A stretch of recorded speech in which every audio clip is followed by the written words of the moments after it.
پھر فرمایا کہ دوسری ذمہ داری یہ ہے کہ ادبہن فاحسن تادیبہن، کہ اپنی بچیوں کو اس نے اخلاقیات کی جتنی بھی بہتر تعلیم ہو سکتی ہے وہ سکھا دیا۔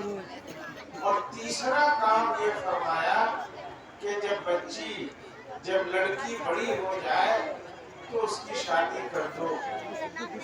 جب یہ تین کام ماں باپ کریں گے یا بھائی کریں گے تو حضور نے فرمایا کہ یہ جنت میں میرے ساتھ ہوں۔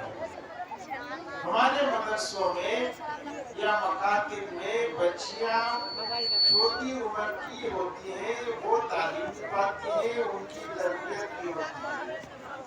اور ایسے مدرسے جہاں لڑکیوں کی تعلیم کا خصوصی انتظام ہے، جہاں پورا قرآن کا علم بھی سکھایا جاتا ہے اور دینیات کے ساتھ اصلی تعلیم بھی دی جاتی ہے۔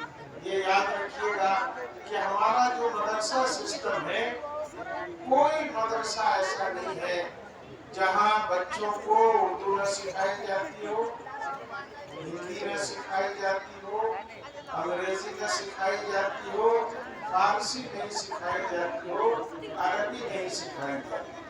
یہ 5 زبانیں مدرسوں میں کیسے سکھا دی جاتی ہے؟